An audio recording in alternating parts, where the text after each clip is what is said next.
Hello, folks, and welcome to Kudlow. I'm Larry Kudlow. All right, we begin tonight. There he goes again. The he is President Joe Biden. At 1 p.m. today, the Wall Street Journal posted a new Biden op-ed piece on the economy, and it's chock full of Pinocchios and other related untruths, as per usual.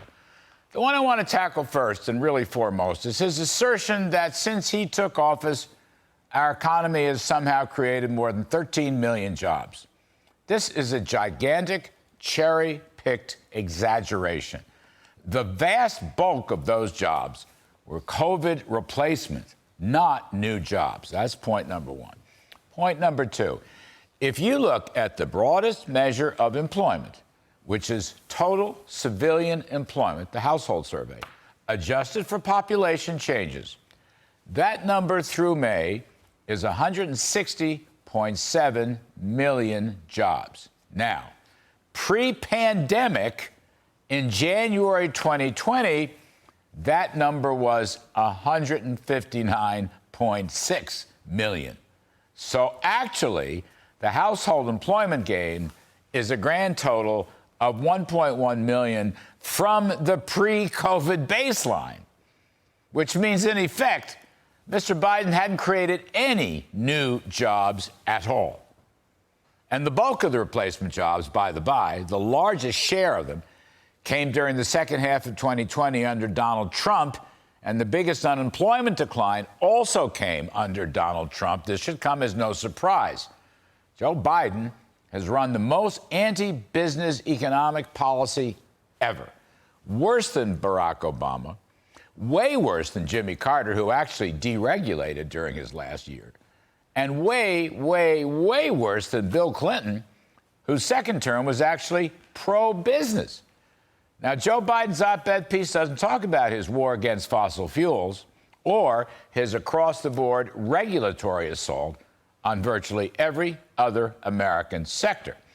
Mr. Biden says inflation has come down, but not thanks to him or his policies.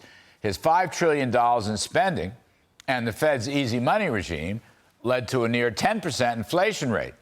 While both Biden and Janet Yellen and Jay Powell first told us there was no inflation, then it was transitory, and then the Fed pushed the panic button about a year ago and jacked up their target rate by 500 basis points, and we are still stuck around 5% inflation today. Under Joe Biden, the CPI has increased 15.3%, groceries up 19.6%, energy up 32.9%, gasoline up 43.7%. Now, these price hikes, which are the soft underbelly of the Biden economy, they are the reason why a recent poll shows 61% of Americans believe we're in a recession, and 63% disapprove of Biden's handling of the economy. And it is precisely the inflation that has slammed worker wages into the ground. During the Biden administration, real wages have fallen 2.7% over nearly 2.5 years. During the Trump administration, real wages went up 7.3%. People do have jobs, but they're losing money after inflation and taxes. Reagan called it take-home pay. Under Biden, it's take-home pay cuts. That's why this is going to be a pocketbook, kitchen table election. And that's why Donald Trump is running 30 to 40 points ahead in the polls. Then Joe Biden goes back to his totally discredited claim. Yeah, here it comes. He has cut the budget deficit by $1.7 trillion during his first 2 years. That has earned him the bottomless Pinocchio Award from the Washington Post. And then he claims that his new budget proposals would cut the deficit by another $2.5 trillion. That is solely a function of his bid to repeal all of the Trump tax cuts, which would, if implemented, virtually destroy the economy. And that tax disruption would lead to an even more gigantic deficit than the $20 trillion in combined deficits that the Biden budget already shows. Then Biden brags about his Medicare drug price controls, which will damage any number of pharmacological breakthroughs and innovations to cure diseases and save lives. And by the way, on that point, Merck is bringing a lawsuit on First Amendment free speech grounds and Fifth Amendment takings grounds. Good for them. Folks, we're in year 3 of a socialist experiment called modern monetary theory, where allegedly you can just spend and tax and regulate and print money as much as you want with no negative consequences.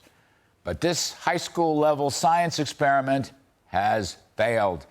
The economy has stalled, it's headed lower, the Biden untruths continue to pile up, the polls show voters are not being fooled.